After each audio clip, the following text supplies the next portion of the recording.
Paz y bien, Fray Volantino. Paz y bien. ¿Cómo hacemos para conseguir la sabiduría, para comprender la voluntad de Dios? Pues vamos siempre a la fuente, a la luz, que es la palabra de Dios. La misma palabra de Dios en los libros sapiensales nos dice con respecto a esta pregunta: ¿quieren la sabiduría? Si quieren la sabiduría, observen los mandamientos de Dios y Él se las concederá. Es decir, el mismo Dios les concederá la sabiduría para comprender la voluntad de Dios. Y después San Pablo nos dice, en cualquier manera, en la Iglesia, la multiforme sabiduría de Dios. Aparecerán las fuentes mientras hablo. Así se dan cuenta que lo que yo digo no son habladurías, sino que vienen de la revelación pública, que sería, según el Concilio Vaticano II, Antiguo Testamento y Nuevo Testamento, que nos revela cada pregunta en lo que concierne a la salvación. Entonces, para recibir la sabiduría, nosotros debemos observar los mandamientos de Dios. Nos debemos esforzar en observar los mandamientos de Dios y recibiremos esta sabiduría. Y como habíamos ya dicho, San Pablo nos dice, en la Iglesia la multiforme sabiduría de Dios. Por lo tanto, si queremos la sabiduría ordinaria, bíblica, pues observemos los mandamientos. Si queremos una multiforme sabiduría de Dios, tratemos de observarlos al interno de la lógica de las enseñanzas de la Iglesia romana. Entonces, ahí recibiremos una multiforme sabiduría de Dios. Después, hablando siempre en un modo sintético, tratemos de ir a la Escritura.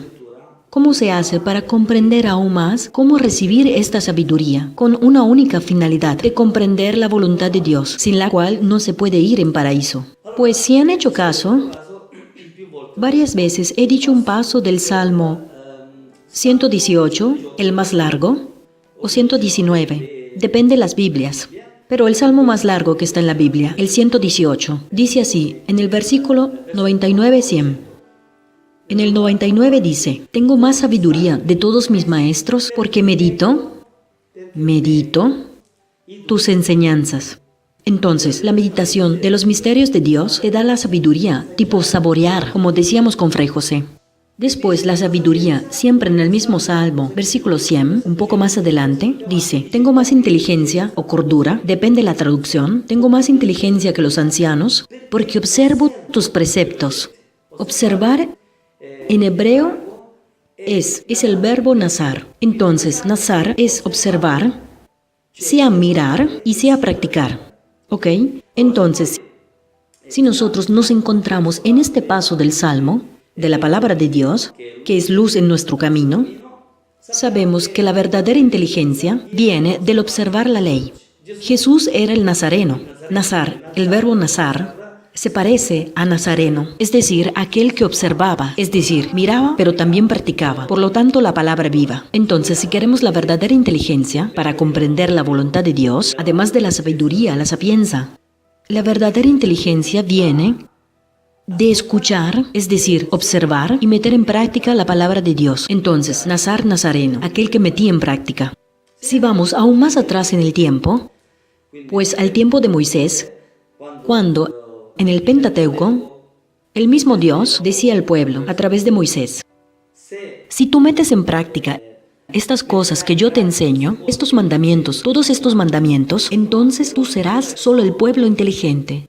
Entonces, como decía un fraile franciscano tiempo atrás, yo ya había intuido esta llave de lectura de la sabiduría y también esta del Pentateuco. Pero dicho de otro, tú comprendes que el Espíritu actúa. Y él decía, la verdadera inteligencia, la más alta, no viene tanto cuanto de los títulos, de licenciaturas, de maestrías, de un doctorado, que pueden estar bien por caridad. Pero estos elementos de la sabiduría vienen específicamente del esfuerzo del observar la palabra de Dios. Es ahí donde está el verdadero secreto para obtener la sabiduría, la verdadera sapienza, inteligencia. ¿Para qué cosa? Para comprender la voluntad de Dios. También es claro que alguien podría decir, en lo que concierne a esto, entonces, ¿se necesita estudiar o no se necesita estudiar? Esta es una llave de lectura que podemos explicar en otro momento. Pero sintéticamente les digo lo que yo pienso según la lógica de la Escritura, que San Mateo, San Lucas, del Evangelio parece que son doctos. Pero San Pedro, San Juan, eran analfabetas.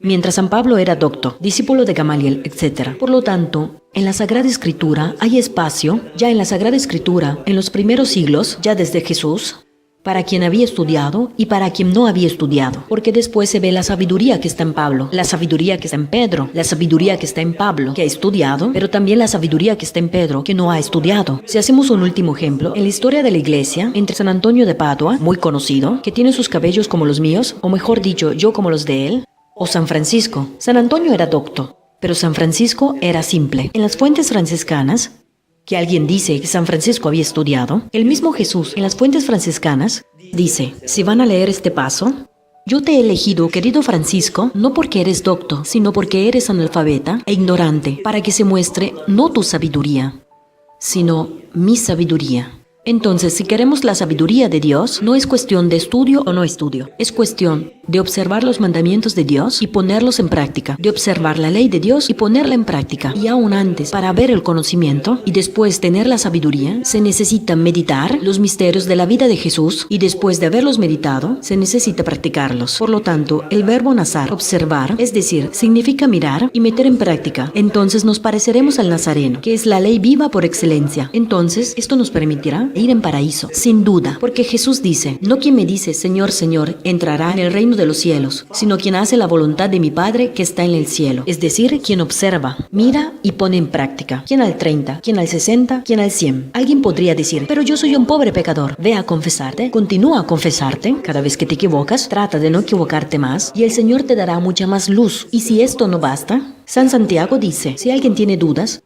no dude en obtener la sabiduría, porque si la pedirá con todo el corazón, Dios se la concederá.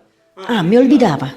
Si hacen caso, aquí hay un paso de los libros sapiensales que nos recuerda una cosa muy importante. Dice, la sabiduría al principio lo llevará por caminos tortuosos, le infunde miedo y temblor, lo atormenta con su disciplina hasta que pueda confiar en él. Después continúa y lo pone a prueba con sus exigencias. Después de que puede confiar en él, pues también una cosa de fidelidad para tener la sabiduría, después que la sabiduría lo ha probado, que se esfuerza en ser fiel, pero luego lo conducirá por el camino recto y le revelará sus secretos.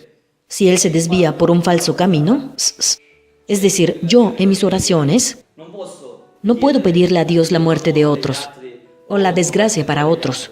Porque Salomón, cuando ha recibido la sabiduría en sueño, dice el primer libro de Rey, capítulo 3, si no me equivoco, Dios dice a Salomón, yo te concedo la sabiduría, y no habrá ninguno como te, inteligente y sabio, porque tú no has pedido la muerte o el mal para tus enemigos, la riqueza o una larga vida, sino que has pedido el discernimiento. Pues que el Señor nos conceda el verdadero discernimiento en el amar también a nuestros enemigos, y no tener miedo de la ley de Dios, que a veces es muy estrecha. No puedes hacer esto, no puedes ver esto, no puedes hacer aquí. Pero si nosotros confiamos en el Señor sabe realmente de qué cosa nos libera y sabe cómo nosotros podemos recibir la sabiduría de la Escritura, que es luz y lámpara a mis pasos, paz y bien y deseos de santidad.